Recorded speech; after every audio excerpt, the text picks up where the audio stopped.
Olá, amigos e amigas do canal Palavra do Cristão. O tema de hoje será Espírito de Contenda. Sabemos o quão é difícil viver em sociedade, e é ainda mais difícil viver em grupos menores, como a família ou em uma comunidade religiosa, por exemplo. A natureza humana tem uma certa inclinação para o conflito, obviamente por causa do pecado. Assim, ainda que a pessoa seja calma, é impossível livrar-se dos problemas e das contendas, porque isso não depende apenas dela. Como dizia Martin Luther King, para criar inimigos não é necessário declarar guerras, basta dizer o que pensa. Nos tempos do politicamente correto e de fanatismos políticos, essa frase se torna ainda mais atual. Não existe uma receita para evitar contendas, pois muitas vezes elas se apresentam quando menos esperamos. Mas estar cheio da graça de Deus é uma forma de impedir que as consequências desses conflitos tenham algum efeito sobre nós.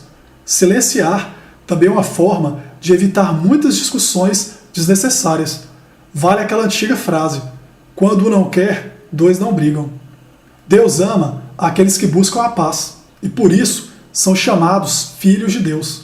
Assim, devemos viver como pacificadores, evitando ao máximo as contendas, as intrigas e as fofocas. Esta última é a principal causadora de quase todos os males. O líder religioso deve saber separar o joio do trigo, já que existem pessoas na obra que desejam alcançar uma espécie de status ou fama, e para isso causarão contendas e confusões, valendo-se, é claro, da fofoca e da disseminação da mentira. O espírito de deboche é algo extremamente comum e, por vezes, permeia toda uma comunidade. A Bíblia, como o livro mais atual de todos os tempos, nos ensina o seguinte: quando se manda embora o zombador, a briga acaba, cessam as contendas e os insultos. É o que lemos em Provérbios, capítulo 22, versículo 10. Ademais, como salientado em Provérbios, capítulo 17, versículo 14, começar uma discussão é como abrir brecha no dique. Por isso, resolva a questão antes que surja a contenda. Isso significa que logo que a pessoa com mais autoridade, seja pai ou mãe, ou um líder religioso, tomar ciência da situação, que a resolva brevemente.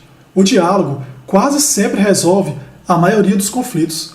Essa ação impede algo que vemos comumente hoje em dia: irmãos de caminhada ou de sangue cortarem laços entre si e pararem de se falar. Na igreja, porém, em certos casos, o melhor a se fazer é recomendar o desligamento daquele que incita ou de fato pratica a contenda. Do contrário, todo o trigo será contaminado pelo joio. Sobre isso, o capítulo 26, versículo 20 do mesmo livro alerta o seguinte: sem lenha, a fogueira se apaga. Sem o caluniador, morre a contenda. A inveja e o egoísmo são os maiores causadores de contendas. A pessoa invejosa ou egoísta precisa renunciar a esses sentimentos e ou comportamentos. Do contrário, destrói ela própria e todos ao seu redor, seja por meio da omissão, da fofoca ou da mentira. Sobre essa questão, o capítulo 13, versículo 10, nos avisa: o orgulho só gera discussões, mas a sabedoria está com os que tomam conselho. Para evitarmos as contendas, também devemos ser respeitosos e tratarmos as pessoas como gostaríamos de sermos tratados. É o que diz o livro de Provérbios em seu capítulo 15, versículo 1, quando lemos: a resposta calma desvia a fúria, mas a palavra ríspida desperta a ira. Nos nossos dias, muitas vezes é preferível silenciar ao falar sobre determinado assunto, não porque devemos, mas muitas vezes o falar significa dar pérola aos porcos, pois a pessoa não dará qualquer crédito naquilo que falamos.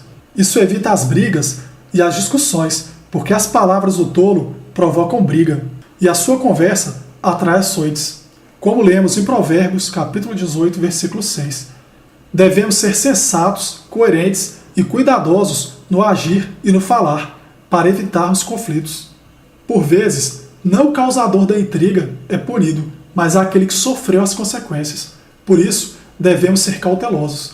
Como nos ensina o capítulo 19, versículo 3 do mesmo livro: é a insensatez do homem que arruína a sua vida, mas o seu coração se ira contra o Senhor.